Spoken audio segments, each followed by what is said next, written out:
Jordan, talk a little bit about a little bit of a setback. Yeah, glad we're getting it out of the way early though. So it turns out my license was suspended last week for an unpaid ticket that I didn't know about. Apparently you're supposed to get registered mail about it. I never did. So yeah, I got dinged by the MTO today. But everything else on the bus checked out mechanically and all that, so that's good. So we're coming back here tomorrow once I get the paperwork filled out and moving on. But MTO officers were super nice, and I've said this for the last little bit. I'm glad we're getting this out of the way early before we're actually actively working in the winter. These are the types of kinks that come along with such a project. Obviously it was not foreseen, and it doesn't necessarily directly have to do with the project, but again, this is a new venture for me, and nothing that there's no template for how to do this, and just rolling with the punches. So.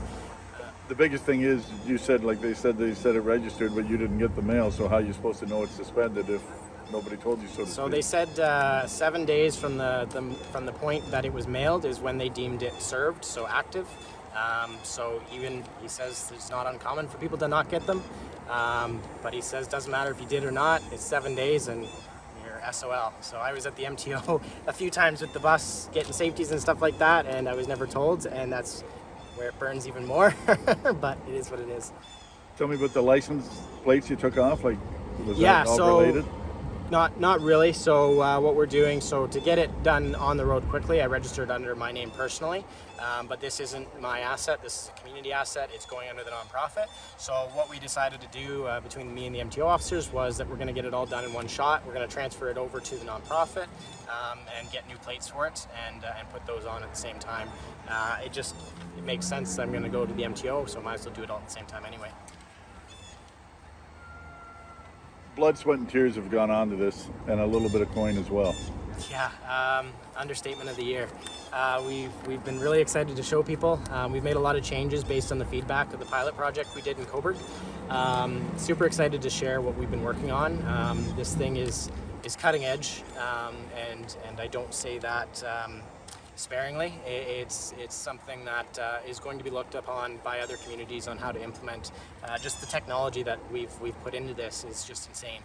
Can you talk a little bit about some of that? Yeah, so we've built in a lot of AI integrations, automatic weapons detection using surveillance cameras around the bus. So incidents like in Cobourg are proactively stopped without human intervention and intervened in. For example, if a person approached the bus with a weapon, the cameras identify that weapon as whatever it is, a handgun, and the bus goes into lockdown mode automatically, sounding an alarm, shutting the doors, flashing strobe lights, and notifying authorities as well. So that kind of technology is very new and is not being seen on this kind of social service front. And then you've got everything else in there that you need. Yeah, exactly. So we have high-speed internet, we have the office, we have bunks, we have kitchenette. Everything's been done, redone, and redone again based on feedback and how best to lay this out and implement it. In the future, where do you hope to have this, not displayed, but working? Yeah, working so isn't the right this word one either, specifically is based in Port Hope.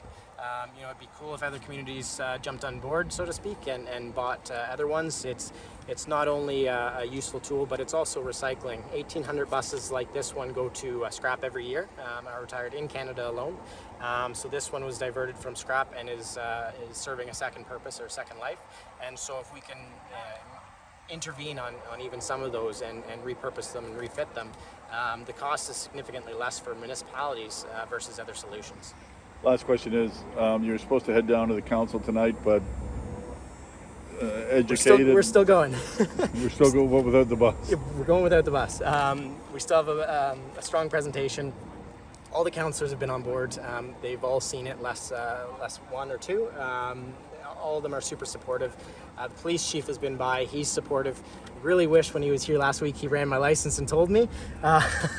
So Chief Tim, do a better job next time. But other than that, everybody's super supportive. It's much needed in this community, honestly, and that support is what's kept us going through quite a number of setbacks, and it's what's going to lead us to climb this hill.